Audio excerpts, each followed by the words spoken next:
sucia, es agresiva, es radical.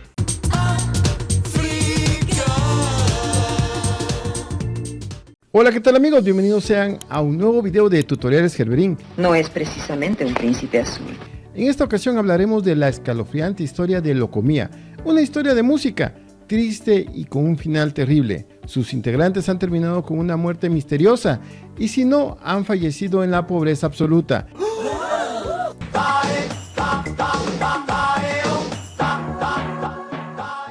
Según dicen, tenían una vida desenfrenada, demasiada promiscua, con todos los excesos del mundo, y de una vida muy liberal pasaron a los escenarios.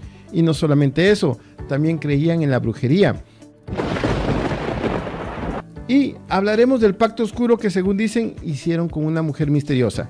Su final fue muy lamentable, algo que definitivamente no se lo deseamos a nadie. Una historia desgarradora del mundo del espectáculo. Ya saben, si todavía no están suscritos a nuestro canal, ahora es el momento de hacerlo, ya que eso nos ayuda a seguir subiendo más y mejor contenido.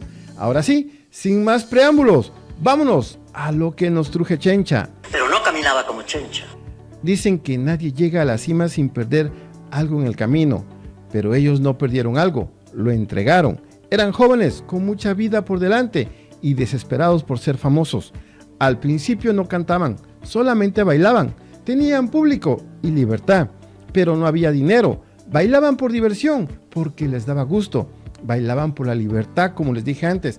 Eran una comunidad, eran un grupo de jóvenes que vivían los excesos y el desenfreno, pero si querían seguir una vida de lujo, necesitaban dinero.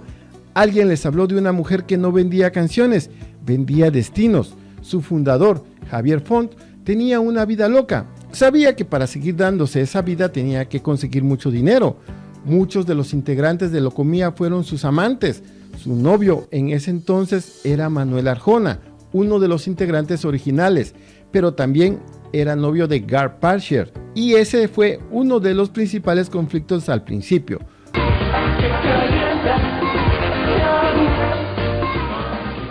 Un día andaba con uno y al otro día con otro. Ellos veían aquella agrupación como un estilo de vida, por eso se llamaron así, Locomía. Para Javier significaba la manera de vivir su vida loca. Los desenfrenos eran lo que lo mantenía vivo y quería que su agrupación destacara, y según dicen, estaba dispuesto a hacer lo que fuese con tal de que el grupo triunfara. Se sabe que llamaron la atención de Freddie Mercury, un ícono de la música en los años 80, que llegó a verlos bailar y quedó fascinado con aquella agrupación. Pero no era suficiente brillar en Ibiza, ellos querían brillar en todo el mundo. Según se ha contado, Javier estaba dispuesto a hacer un pacto oscuro, es decir, vender su alma a cambio de fama y dinero. Así que, según dicen, fue a ver a una poderosa mujer gitana para hacer un pacto con un ser del más allá, a cambio de fama y éxito. A esta mujer la llamaban la madrina del humo. Vivía en una casa sin ventanas, al final de una calle donde ni los perros ladraban y las luces parpadeaban como si tuvieran miedo. Ella les prometió fama, dinero y adoración. Solo pidió una cosa a cambio, aparte de su alma. Quería que cada uno de ellos le entregara 20 monedas de plata y 10 botellas de vino costoso. Ellos aceptaron, pensando que esto era una charlatanería.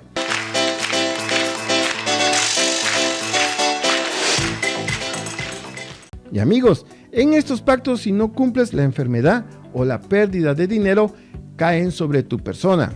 Le dio un abanico bordado con hilo dorado, y ella les dijo: muévanlo cuando sientan sombras cerca. Este abanico alejará las malas vibras. Ustedes serán como el aire, entrarán por todos lados, nadie podrá detenerlos. Al principio funcionó. Cada movimiento del abanico abría puertas, escenarios, cámaras, contratos. La fama llegó como un vendaval. El éxito llegó, se hicieron famosos. Su primer disco fue un éxito absoluto. Pero aquella mujer que supuestamente habría pactado el éxito con ellos, con demonios, se quedó esperando su ofrenda. Nadie de ellos, ninguno regresó a dejar las monedas de plata, ni el vino costoso, por lo que habrían desatado la maldición gitana sobre su vida. El éxito llegó fácil, y ahora también fácil se iría. Aquella mujer enojada fue a enterrar al cementerio botellas de licor con fotos de ellos adentro, esto para perderlos en los vicios. La primera gran ruptura no llegó de golpe, Llegó como llegan las tradiciones, poquito a poquito, con sonrisas falsas y puertas cerradas. El proyecto había nacido como una tribu de moda, Noche y Libertad en Ibiza, con Javier Font, Luis Font, Manuel Arjona y Jar Parcher. Pero cuando Locomía empezó a convertirse en negocio musical, todo cambió. Algunos se fueron, otros fueron reemplazados. Y el productor José Luis Gil terminó impulsando una nueva formación para llevar el fenómeno al escenario internacional. Manuel Arjona, Carlos Armas, Juan Antonio Fuentes y Frances Picas.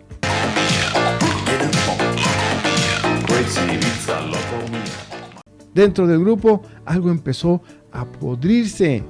Ya no bailaban como hermanos, sino como rivales. Cada uno quería estar al centro. Cada uno quería que la cámara lo amara más que al otro. Cada uno creía que el público gritaba su nombre por encima del resto. Lo primero que empezó a correr por su cabeza fue un conflicto emocional.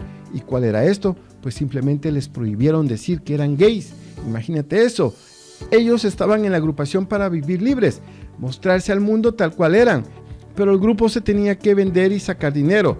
Decir que tenían otras preferencias amorosas sería fatal, sobre todo porque la mayoría de sus seguidores eran chicas y consideraban que hablar abiertamente de esto era como cavar su propia tumba, por lo que muchos de ellos se sentían atrapados en una realidad que no les pertenecía.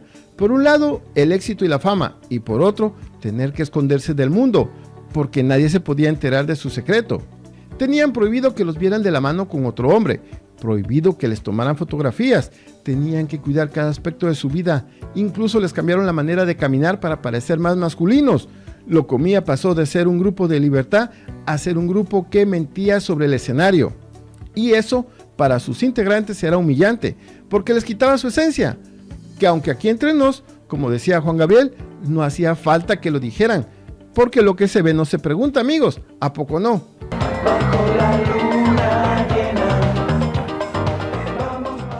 Como decía Juan Gabriel, el arte es femenino y aquellos eran muy artísticos. Pero vean, amigos, dicen que no hay peor ciego que aquel que no quiere ver. Entre ellas mi prima la Tutis, que él los adoraba.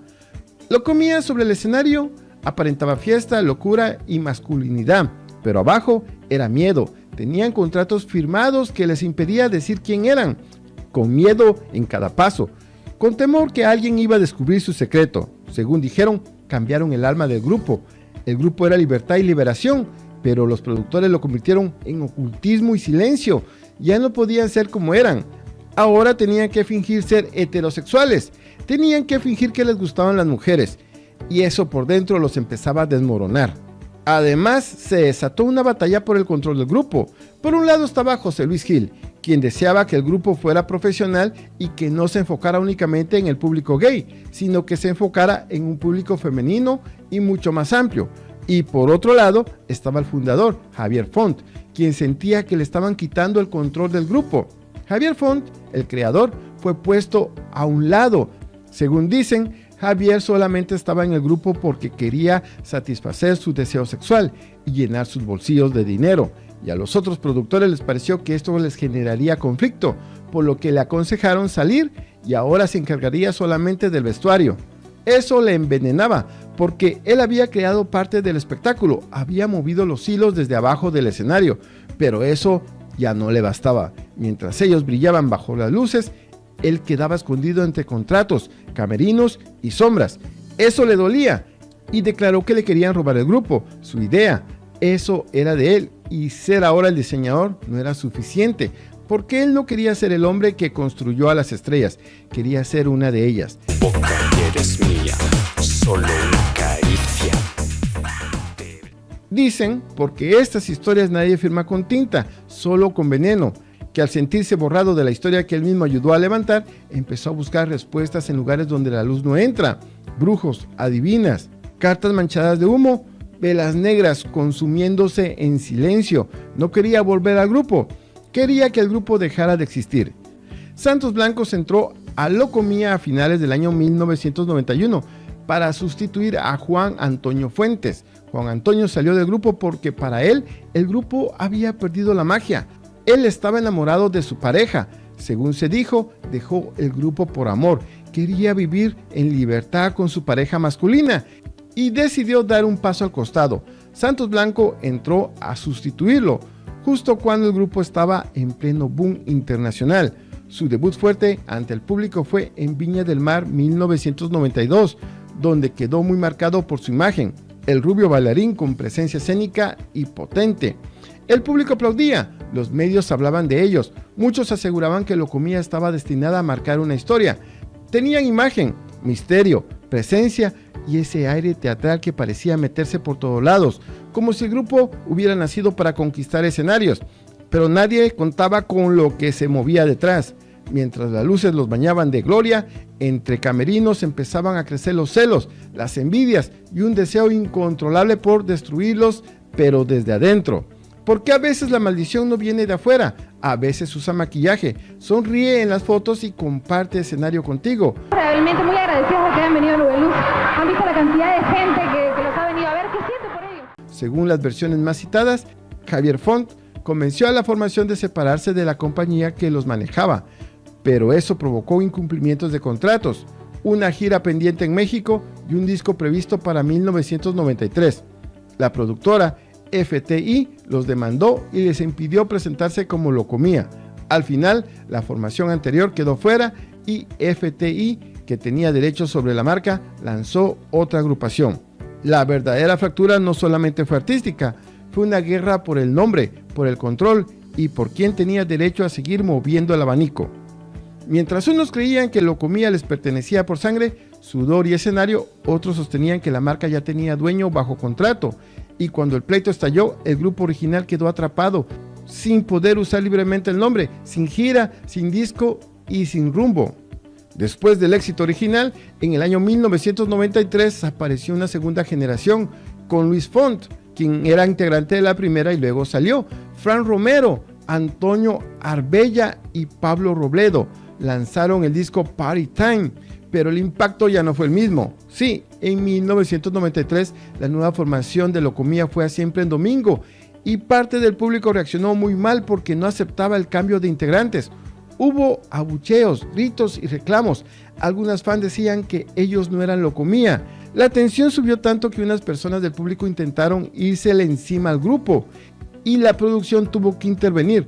Raúl Velasco detuvo el momento y pidió calma, defendiendo que el programa era para entretenimiento, no para agresiones. Lo único que queremos decir es que ellos no son Locomía. Los anteriores Locomía no se fueron por propia voluntad. Aquella tarde el escenario de Siempre en Domingo no parecía un foro de televisión, sino un juicio público.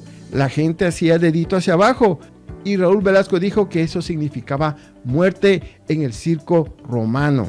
Pero ahora significa dislike. Los nuevos Locomía salieron con sus abanicos, sus trajes y sus sonrisas ensayadas, pero el público les dijo ni más paloma, esos no son los que queremos, y los recibió con rabia.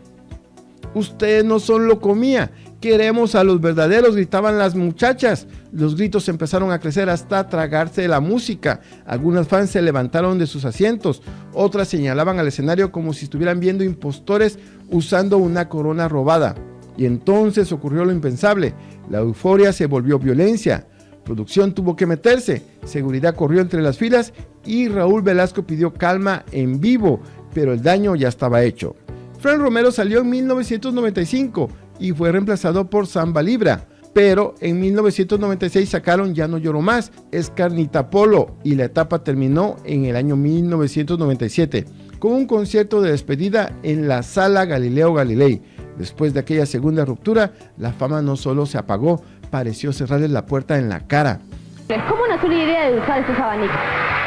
Sí, un abanico, pues sí puede ser, como dices, la tradición. Dicen que los integrantes que supuestamente habían quedado marcados por la maldición, intentaron seguir adelante buscando trabajo, tocaron puertas, grabaron canciones, lanzaron proyectos como solistas, tenían imagen, presencia, tablas en el escenario, pero nada pegaba. Era como si el público ya no pudiera verlos, como si una sombra pesada caminara detrás de ellos, borrando sus nombres antes de que pudieran volver a brillar.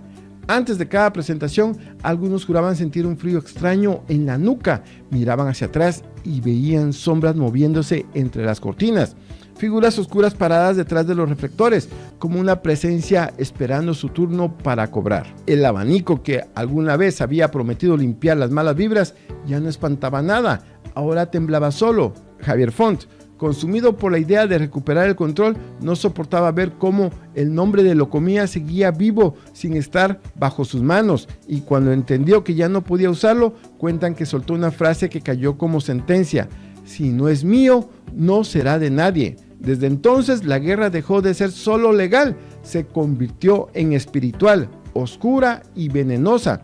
Después de salir de Locomía en el año 1992, Francis Picas estaba convencido de que podía triunfar por su cuenta.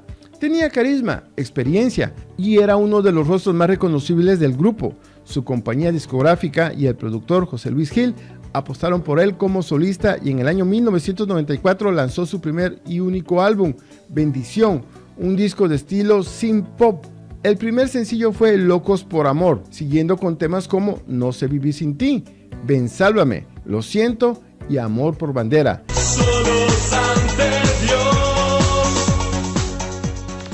Para promocionarlo realizó una gira por Perú, México, Centroamérica, Chile y Estados Unidos, e incluso se presentó en festivales y programas de televisión. Sin embargo, el éxito que había conocido con Locomía nunca se repitió. El disco recibió una acogida discreta y pese al éxito promocional, su carrera como solista terminó antes de lo esperado. Con el tiempo, Francis decidió alejarse de los escenarios, regresó a Barcelona, terminó la carrera de psicología, ejerció como psicólogo, escribió poesía, cuentos y telenovelas y también desarrolló una faceta como diseñador de moda. Décadas después regresó ocasionalmente a la música con algunos proyectos independientes, pero nunca volvió a alcanzar la enorme popularidad de los años de Locomía. Francis Picas creyó que, al abandonar el grupo, también dejaría atrás la sombra que parecía perseguir a Locomía. Tenía juventud, talento y una imagen impecable y el respaldo de quienes habían convertido al grupo en un fenómeno musical. Todo indicaba que su carrera como solista sería un nuevo éxito, pero algo no salió como se esperaba. El disco estaba allí, las canciones también, los escenarios seguían abriendo sus puertas. Sin embargo, el público ya no sentía con la misma fuerza. Era como si una presencia invisible apagara poco a poco la luz que antes lo rodeaba. Algunos aseguraban que solo era el difícil camino de cualquier artista en solitario. Otros en voz baja repetían que la maldición seguía haciendo su trabajo y que nadie que hubiera formado parte de aquel conjuro lograría escapar de su destino.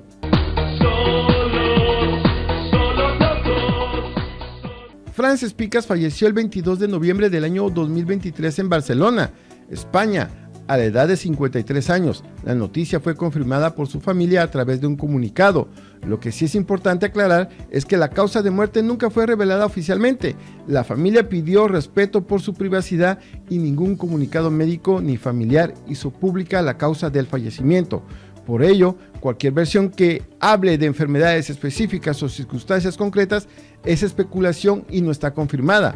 Nadie supo exactamente qué ocurrió con Francis Picas. Su partida fue confirmada, pero la causa quedó envuelta en silencio. Para algunos fue simplemente una decisión de la familia de mantener la privacidad. Para otros, los más supersticiosos, aquel silencio solo alimentó una leyenda que llevaba décadas recorriendo los pasillos de Locomía, que la maldición nunca revelaba la forma en que cobraba su deuda, solo dejaba claro que, tarde o temprano, terminaría haciéndolo. Según contaban algunos testigos, en sus últimos tiempos, Francis ya no se veía como aquel hombre magnético que alguna vez dominó el escenario solo con abrir un abanico. Decían que estaba bastante desmejorado, que había perdido mucho peso y que su rostro cargaba un cansancio difícil de ocultar.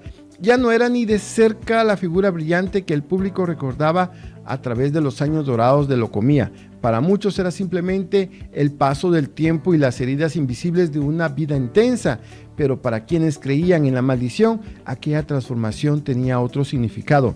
La sombra lo había seguido durante años, de manera silenciosa, paciente, esperando a que las luces se apagaran para cobrar lo que aún quedaba de él. Un compañero nuestro de Barcelona que ya ha estado trabajando bastante con nosotros, que es Francis, un chico catalán, y va a ocupar mi lugar.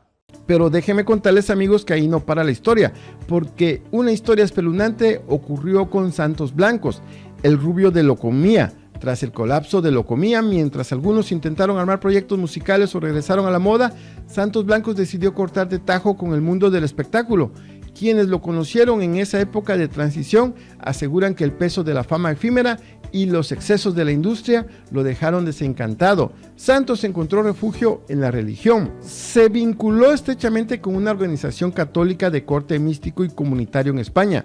Durante más de una década se alejó por completo de los medios, de las redes sociales y de sus antiguos compañeros de grupo.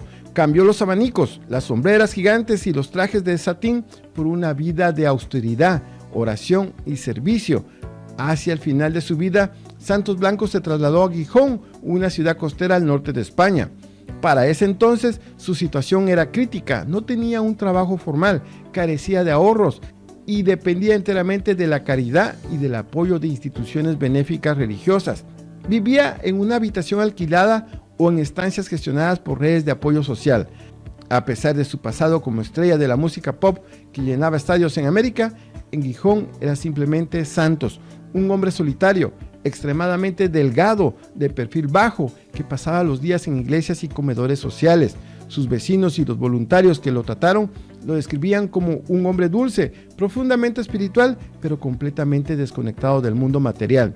El 13 de junio del año 2018, Santos Blanco fue hallado sin vida en el Hospital Universitario Central de Asturias, en Oviedo, donde se encontraba ingresado. Tenía 46 años. Al principio, debido a su desconexión con el mundo del entretenimiento, la noticia tardó días en salir a la luz y generó muchas especulaciones en redes sociales y medios de comunicación sobre si se había tratado de un suicidio o de una consecuencia de la pobreza extrema.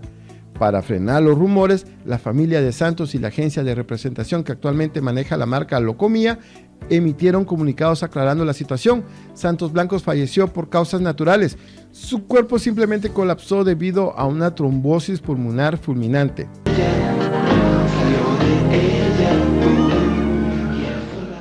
La muerte de Santos Blanco fue el primer golpe trágico para la agrupación.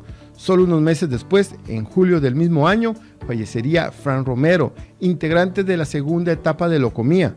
Para ese entonces, Manolo Arjona y Javier Font expresaron en su momento su tremenda conmoción, reconociendo que llevaban años sin saber de él, debido al aislamiento que el propio Santos había elegido. Se fue en silencio, lejos del brillo de los escenarios, buscando una paz que el mundo de la música de los 90 nunca le pudo dar. Aquí lo que pone los pelos de punta es por qué Santos Blanco buscó refugio en la religión. Dicen los que lo conocieron que se sentía perseguido por demonios de los cuales nunca pudo escapar. Pero antes que el mundo se empezara a hacer tantas preguntas, ocurrió otra muerte inesperada, la muerte de Fran Romero, quien fuera integrante de Locomía en una de sus etapas posteriores. Esta ocurrió el 16 de julio del año 2018, apenas un mes después del fallecimiento de su compañero Santos Blanco. Romero murió en su ciudad natal, Huelva, a los 46 años, debido a una encefalitis bacteriana. Un golpe inesperado. Su manager y personas cercanas recalcaron el impacto de la noticia, señalando que Romero llevaba una vida sumamente saludable, no consumía alcohol ni tabaco y mantenía una estricta alimentación de estilo macrobiótico. Su faceta final, en sus últimos años, además de recordar su paso por el grupo musical, Fran Romero se había volcado por completo al mundo de la interpretación. Trabajaba como actor, guionista y presentador y dirigía su propia escuela de arte dramático en Huelva, por lo que su muerte conmocionó profundamente el ámbito cultural de su región.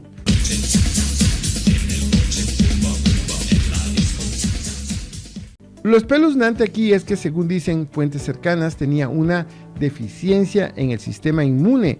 Y como una película de terror, ahora viene la muerte de Manolo Arjona, uno de los integrantes originales. Su deceso ha impactado profundamente a los seguidores de la banda y al mundo de la música, no solo por lo inesperado del hecho, sino porque reactiva en la opinión pública el mito de la llamada maldición de Locomía, al sumarse a las tempranas pérdidas de Santos Blanco, Fran Romero y Frances Picas. En sus últimas horas y ante el hallazgo de Manolo, él se encontraba en su domicilio en Viladecans, Barcelona, donde residía tras haberse retirado de la escena musical para llevar una vida tranquila junto a su familia. Según los reportes de su entorno cercano y medios españoles como El Español, la muerte ocurrió de forma fulminante. Apenas unas horas antes de fallecer, Manolo había estado realizando una de sus mayores pasiones tras su retiro, la pintura. Se fue a dormir sin presentar aparentes problemas de salud y fue encontrado sin vida en su cama durante la madrugada. A falta de los resultados definitivos de la autopsia, los primeros informes médicos y las declaraciones de su entorno apuntan que el deceso se debió a un fallo cardíaco, un infarto agudo. Fuentes cercanas confirmaron que fue una muerte súbita y limpia, sin agonía. Él fue el pilar inquebrantable de Locomía, a diferencia de otros miembros que tuvieron el paso efímero o intermitente por la agrupación. Manolo Arjona fue, junto al manager Javier Font, el integrante más constante. Dedicó prácticamente 35 años de su vida al concepto de Locomía, manteniéndose firme en las distintas alineaciones y reencuentros del grupo hasta el año 2020.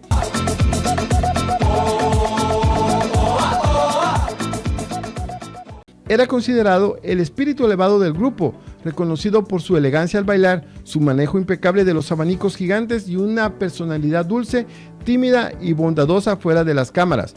José Luis Gil, el histórico productor musical que los llevó a la fama, lo definió como un ser humano extraordinario que siempre prefirió la lealtad al proyecto por encima de los feroces conflictos internos que destruyeron a la banda en los 90. Así es, amigos, 4 muertes de manera repentina y misteriosa y una historia que no deja de sorprender, sobre todo por su triste desenlace. Carlos Armas se encuentra vivo, sano y alejado por completo del mundo de la música y el espectáculo, aunque en los últimos años ha vuelto a alzar la voz para contar su verdad sobre el lado oscuro del grupo. Tras la traumática separación del grupo en el año 1992, provocada por los contratos rotos y las disputas financieras con el manager Javier Font, Carlos decidió que la industria de la música no era para él. Se mudó a Tenerife, en las Islas Canarias, de donde es originario. Allí decidió reinventarse por completo y canalizar su gusto por la estética, pero fuera de los escenarios. Desde hace años se encarga de dirigir una tienda de moda en dicha isla, llevando una rutina sumamente tranquila, de perfil bajo y completamente civil. En entrevistas recientes concedidas a medios y canales de entretenimiento con motivo del estreno del documental Movistar Plus y la película sobre la banda, Carlos se sinceró sobre lo difícil que fue el post-Locomía. Confesó que durante casi 25 o 30 años le resultó durísimo asimilar lo que pasó. Explicó que tras tocar el cielo del éxito y pasar 5 años espectaculares, tuvo que cargar con una mochila psicológica pesada. La gente lo seguía reconociendo en la calle como un mono de feria, lo que le llegó a generar severos cuadros de ansiedad al tratar de descifrar quién era él realmente fuera del personaje. De hecho, admitió que pasó décadas sin tocar un abanico porque todo lo relacionado con la banda le causaba dolor y prefería evitarlo.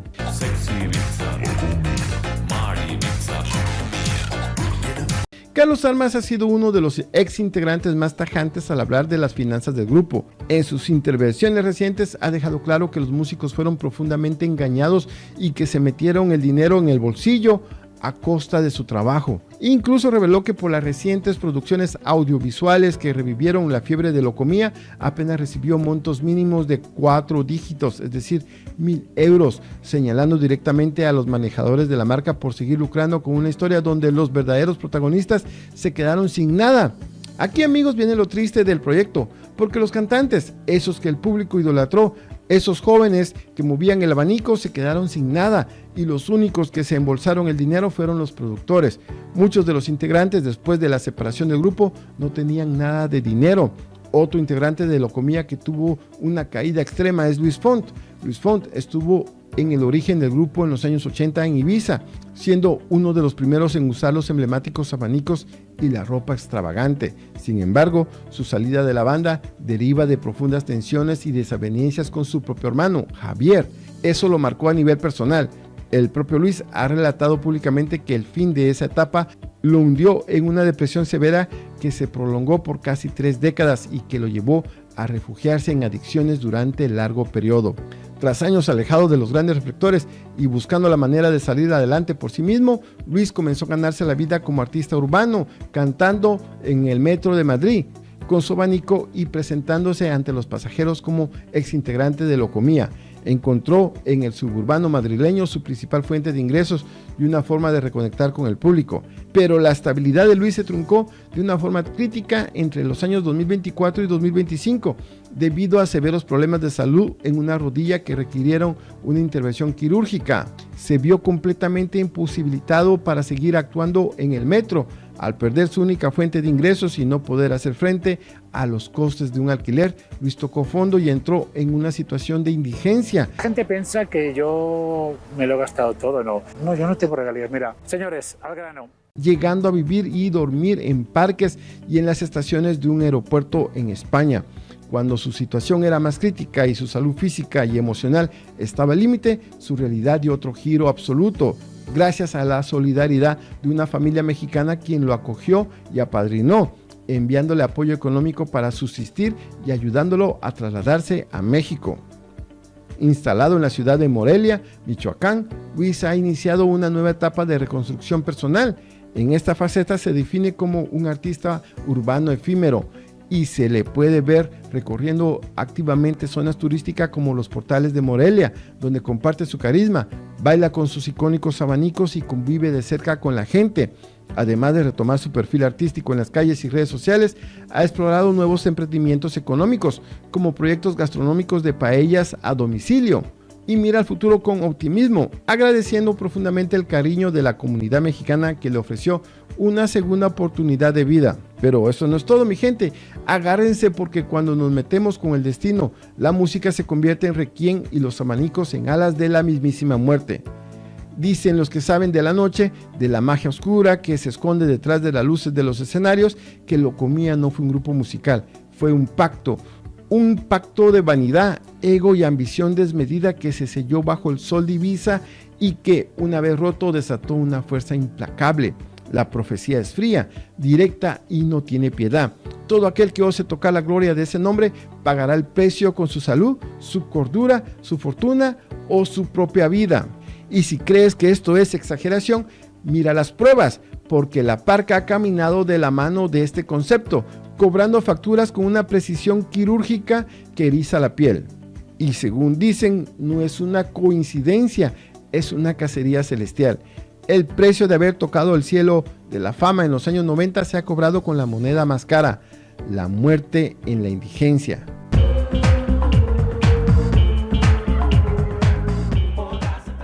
Por ejemplo, Santos Blanco, que falleció en el año 2018, era el querubín rubio, el que provocaba suspiros en el Festival de Viña del Mar, terminó sus días convertido en un fantasma. La maldición le arrebató el oro, el brillo y el reconocimiento, arrastrándolo al anonimato absoluto en un rincón frío de Gijón. De comerse al mundo, pasó a depender de la caridad en comedores sociales, con el espíritu roto. Su corazón no aguantó el peso de los recuerdos y una trombosis pulmonar fulminante lo apagó con apenas 46 años. Una muerte solitaria. Y esa fue la primera advertencia del mito. Y si hablamos del ataque fulminante de Fran Romero en el año 2018, que fue apenas un mes después, la sombra volvió a oscurecer los abanicos y Frank, un hombre que rendía culto al cuerpo, que no bebía ni fumaba, que se alimentaba con disciplina de un monje macrobiático, ¿cómo es posible que una bacteria devorara su cerebro en cuestión de días? La encefalitis bacteriana fue un arma secreta de una maldición que no respeta dietas ni juventudes. A los 46 años, su luz se extinguió de golpe. Y ahorita tenemos el adiós del último bastión, Manolo Arjona, el golpe más reciente y letal. Manolo fue el único que entregó su vida entera al concepto, el que arrastró la marca por décadas, el que nunca dejó caer el abanico, y la maldición esperó pacientemente a que se retirara, a que buscara la paz en su hogar de Viladecans. Una madrugada de este mismo año, mientras dormía, un infarto fulminante le arrancó el último suspiro a los 58 años, sin avisar, sin agonía, como si una mano invisible hubiera querido reclamar la última parte de la deuda histórica del grupo. Y el silencio elegante de Francis Picas. No podemos olvidar que en el año 2023, el poeta de los ojos tristes dejó al mundo en shock, cerrando aún más el círculo de hierro sobre los miembros originales. Déjalos ya, no seas tonta y no busques. ¿Y qué me dicen del castigo del destierro? La pobreza y la locura. Así que la maldición no solamente los mata, a los que deja vivos los tortura, los despoja de su dignidad, los vacía por dentro para que deseen nunca haber pisado un escenario. Miren a Luis Font, hermano del creador, fundador de la idea, un hombre que tocó la cima de la vanguardia. La maldición lo arrastró a los infiernos de la presión y a las adicciones por 30 años. Lo obligó a mendigar aplausos cantando por unas monedas en el metro de Madrid, y cuando pensaba que no podía caer más bajo, una lesión lo dejó inválido para el arte callejero. Terminó durmiendo en los bancos de los parques y en los pasillos de un aeropuerto, desamparado en la indigencia total. Si hoy respira y baila en Morelia, México, es porque cruzó el océano huyendo de la tierra maldita que casi lo consume. Y el que sobrevive con su, como Carlos Almas, lo hace pagando el precio del destierro psicológico. Carlos vive en Tenerife, pero tuvo que enterrar su pasado. Confiesa que pasó décadas con ataques de ansiedad, sintiéndose un mono de feria, con pánico de tocar un solo abanico porque sentía que la energía de Locomía le quemaba las manos. Para salvarse, tuvo que matar al artista y convertirse en un civil común y corriente. El nombre de Locomía es un imán de tragedia. Las lentejuelas se convirtieron en mortajas. El oro de las ganancias se esfumó en los bolsillos de terceros y dejando a los artistas en la miseria. El aire que levantaban aquellos abanicos gigantescos no era para refrescar, era el viento helado del destino que venía anunciando que la gloria eterna de la música a veces se apaga con la condena del alma. Una auténtica historia de terror de la vida real.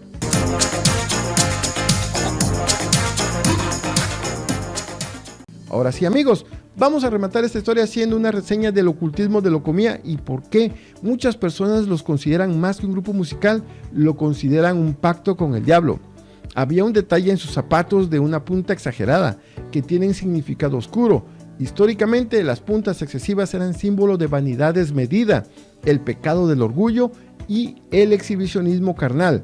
La iglesia medieval intentó prohibirlos varias veces, asociándolos con la lujuria y lo diabólico. Al final de esa época, el calzado con punta exagerada quedó relegado a un solo personaje, el bufón de la corte. Metafóricamente, los zapatos de Locomía nos dicen que, a pesar de sus trajes de reyes, los muchachos estaban calzando los zapatos del bufón. Estaban amarrados a un calzado incómodo que les impedía caminar con naturalidad, obligándolos a bailar y entretener a la corte bajo sus propias reglas rígidas. Esas sombreras monumentales rígidas, casi arquitectónicas, que les daban una silueta de gladiadores del futuro o figuras imperiales, también tienen un significado oscuro. El abanico, en las historias de la aristocracia, siempre fue un lenguaje de los secretos, de lo que no se puede decir en voz alta. Para Locomía, el abanico funcionó como el escudo de la censura. Cada vez que un integrante sentía la presión de la prensa por su sexualidad o por los contratos, se escondía detrás del abanico. El abanico tapaba la boca, tapaba el rostro. Era el instrumento para distraer al público. Era como decir, mira el instrumento, pero no mires mi realidad. Además, avivaba el aire que, como vimos en la historia del grupo, terminó por consumir la salud y la paz de quienes lo agitaron. Y es que, amigos, los excesos de Locomía no empezaron cuando fueron famosos. Ellos eran un grupo de hombres promiscuos. La fama fue solo un megáfono de la vida salvaje que llevaban en la isla. El exceso era su hábitat, el aire que respiraban y eventualmente la trampa que los consumió.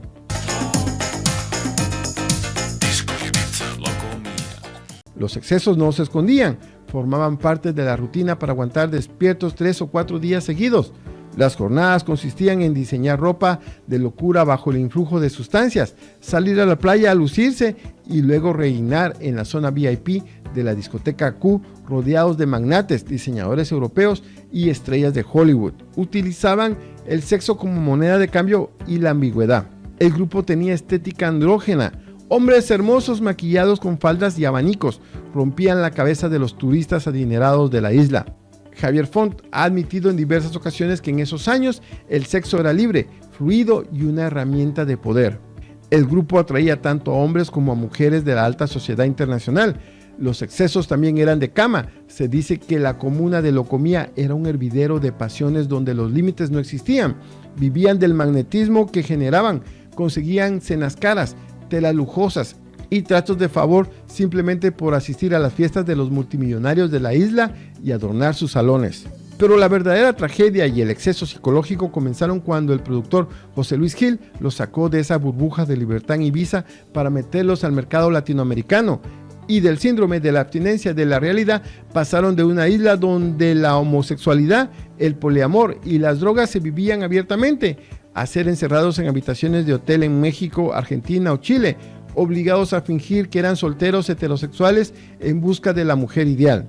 Ese contraste provocó una tremenda presión psicológica, mientras frente a las cámaras eran los chicos buenos del pop En los hoteles, el desenfreno continuaba de forma oculta para canalizar el encierro y la frustración de estar viviendo una mentira. Cuando el grupo se fracturó en el año 1992, la caída no solamente fue financiera, sino espiritual. El cuerpo y la mente de muchos de ellos pasaron factura por los años de excesos físicos y la adrenalina de la fama.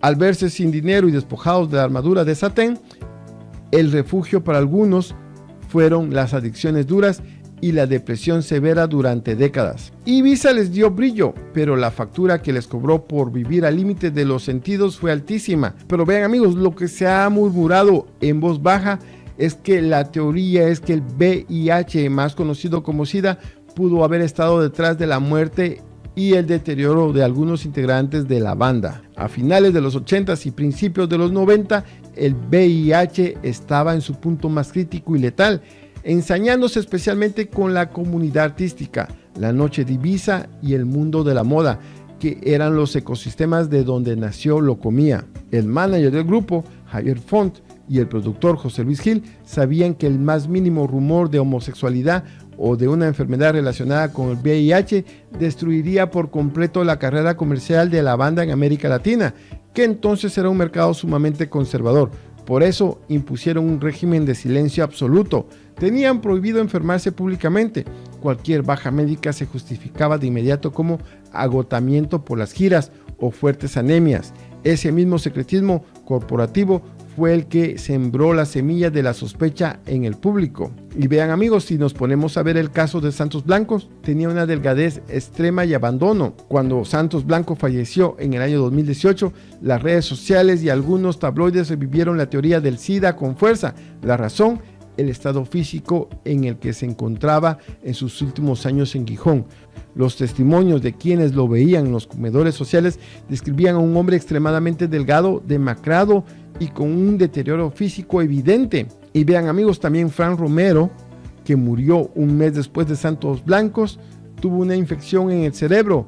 En el ámbito médico, la encefalitis o las infecciones cerebrales fulminantes a menudo se asocian con sistemas inmunológicos severamente deprimidos. El propio manager de Frank tuvo que salir a aclarar que la debilidad en las defensas del cantante se debía a una fuerte anemia provocada por dietas macrobióticas extremas que seguía para cuidar su figura y no a otra causa. Pero la coincidencia de dos muertes tan seguidas en miembros de una banda nacida en la Ibiza más promiscua y liberal de los 80 hizo que para muchos la explicación oficial fuera demasiado limpia, alimentando las teorías conspirativas de los fanáticos. ¿Y qué me dicen de Frances Picas? El misterio de su partida. El fallecimiento de Frances Picas en noviembre del año 2023, a los 53 años, volvió a encender las alarmas de la sospecha. La familia manejó la noticia con un hermetismo absoluto, pidiendo privacidad y sin revelar jamás las causas exactas de su deceso. En el mundo de la farándula, cuando una muerte joven se cubre con un manto de silencio tan estricto, el público y la prensa escrita suelen llenar los huecos especulando con enfermedades estigmatizadas o decisiones fatales. Al final, más allá de los diagnósticos médicos oficiales que apuntan a infartos, trombosis e infecciones, la verdadera polémica es el estigma. Locomía vivió atrapado en una mentira impuesta por el negocio. Vendían erotismo andrógeno, pero tenían prohibido ser libres. Esa contradicción provocó que décadas después el público siga asociando cualquier desgracia, delgadez o misterios en sus muertes con el virus que marcó a su generación. Ahora dime tú, ¿qué opinas? ¿Qué fue lo que mató a Locomía? ¿Fue la enfermedad del siglo o fue la maldición de los pactos y los mensajes oscuros? ¿O de verdad crees que fueron muertes naturales?